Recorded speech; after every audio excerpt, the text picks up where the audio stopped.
Et si la performance, au fond, c'était juste une question d'équilibre? Chez Toyota, ils ont découvert 3 forces destructrices, un peu comme des dominos mal alignés. Un seul qui tombe, et paf, tout le système s'écroule. Ces forces, ce sont les fameux Mura, Muri et Muda. Allez, on va percer leurs secrets ensemble. Le lean. Quand on entend ce mot, on pense tout de suite à quoi? À la chasse au gaspillage, bien sûr. C'est un peu le cliché, l'idée que tout le monde a en tête. Mais en fait, c'est voir les choses par le petit bout de la lorgnette. La réalité est bien plus profonde. Parce que le vrai but du lean, au fond, c'est pas tant d'éliminer des trucs, mais de construire quelque chose. La stabilité.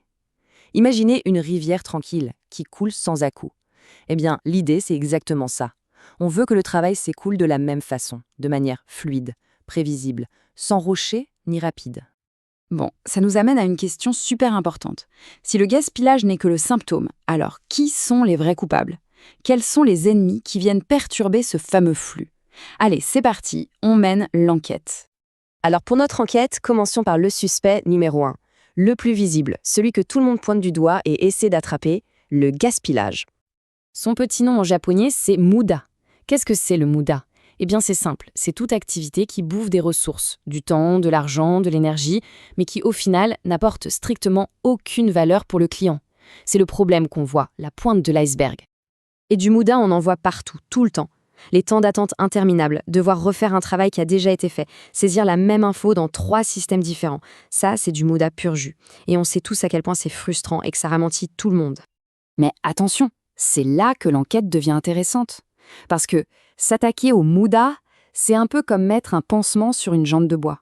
On traite le symptôme, pas la cause. Le gaspillage, c'est juste le signal d'alarme. Pour comprendre ce qui se passe vraiment, il faut creuser, aller voir ce qui se cache en dessous. Alors creusons. Quelle est la première couche qu'on trouve sous la surface? Derrière le gaspillage, il y a presque toujours un complice. Un complice silencieux, mais redoutable. La surcharge. Ce complice, il a un nom, Muri. Le Muri, c'est quand on tire trop sur la corde. Quand on demande aux gens ou aux machines d'aller au-delà de leurs limites, au-delà de ce qui est raisonnable. C'est cette pression excessive qui commence à faire craquer tout le système. Et là, les conséquences, elles sont loin d'être anodines. Le Muri, ça crée du stress. Et le stress mène aux erreurs. Ça fatigue les machines bien plus vite. Et donc, paf, des pannes. Et parfois, ça va même jusqu'à l'accident. C'est une force qui détruit, tout simplement. Ok, on a le symptôme, le Muda, on a le complice, le Muri. Mais d'où vient ce Muri? On remonte à la source, à l'origine de tout ce bazar. Le vrai cerveau de l'opération, celui qui met en place le terrain de jeu idéal pour la surcharge et le gaspillage. Et ce cerveau, c'est le Mura. Mura, ça veut dire irrégularité, variation. C'est le manque de prévisibilité dans le travail. C'est quand tout change tout le temps sans crier gare, la demande, les priorités, le rythme. C'est ce yo-yo permanent qui déséquilibre complètement le système. À cause du Mura, les équipes sont toujours sur le qui-vive, en mode pompier. La charge de travail, c'est les montagnes russes. Un coup, c'est le calme plat, l'heure d'après, c'est la panique totale. Les priorités d'aujourd'hui ne sont plus celles de demain. Ce chaos permanent, ça génère une tension juste infernale. Et voilà, d'un coup, tout s'éclaire. La chaîne de causalité devient limpide. Tout part du Mura, l'irrégularité. Ça crée des pics de travail imprévisibles. Pour gérer ces pics, qu'est-ce qu'on fait? On met la pression, on surcharge les gens et le matériel. C'est le Muri. Et sous pression, que se passe-t-il? On fait des erreurs, on prend des raccourcis, on génère des attentes. Bref, on crée du Muda, du gaspillage. C'est une réaction en chaîne, implacable. Et cette logique, ce n'est pas une invention récente. Ça fait des dizaines d'années que les maîtres du lean, les sensei, nous le disent. Le premier enseignement, c'est « Ne chasse pas le Muda avant d'avoir vu le Mura et le Muri ». Le message est limpide, non? Arrêtons de courir après les symptômes. La priorité, c'est d'abord d'ouvrir les yeux et d'apprendre à voir les vraies causes. L'irrégularité et la surcharge. D'accord, mais comment on combat ces causes? La sagesse des sensei nous dit « Le standard est le remède au Mura et au Muri ». Le standard, ce n'est pas de la bureaucratie, c'est juste une façon de travailler claire, connue de tous, stable. En faisant ça, on attaque directement l'irrégularité à la racine et du coup, on évite la surcharge. C'est le standard qui ramène le calme, la stabilité. Et puis il y a cette phrase tellement vraie, le Mura naît souvent dans les bureaux. Ça, c'est hyper important. Ça veut dire que le chaos, l'irrégularité, bien souvent, ça ne vient pas de ceux qui font le travail. Ça vient d'avant, de la planification, des décisions managériales, de la façon dont on vend les choses. C'est souvent là que la première vague est créée.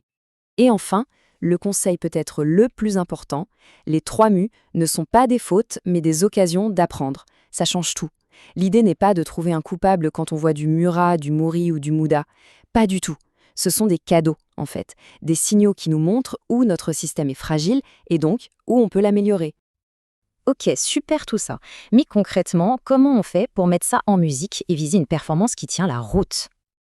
Eh bien, le changement de perspective est radical. L'approche classique, c'est un peu le hamster dans sa roue. On court après le Mouda encore et encore sans jamais s'arrêter. La vision Lean, elle, est beaucoup plus calme, plus stratégique. On se concentre sur la source. On apprend à voir le Murat, on apaise le Muri, et devinez quoi? Le Mouda, ils font comme neige au soleil. Le vrai chemin du Lean, ça ne commence pas avec des post-it ou des tableaux compliqués. Non. Ça commence par aller voir ce qui se passe vraiment, sur le terrain. Observer avec honnêteté. C'est d'abord ouvrir grand les yeux pour repérer le Murat. C'est ensuite tendre l'oreille pour entendre le Muri, la surcharge, souvent à travers le stress des équipes. Et seulement après, on peut analyser le Muda, qui n'est que la conséquence de tout ça. Donc, si on devait retenir une seule chose, c'est cet ordre logique. Le chemin vers une performance saine et durable, c'est 1. On attaque le Murat, on stabilise, on rend les choses prévisibles. 2. On apaise le Muri, on soulage la pression sur les gens et les machines. Et seulement en 3, le Muda qui reste, on l'élimine. Dans cet ordre, et pas un autre. Alors ça nous laisse avec une question de fond à se poser. Dans nos environnements de travail, au quotidien, où se cache le Murat?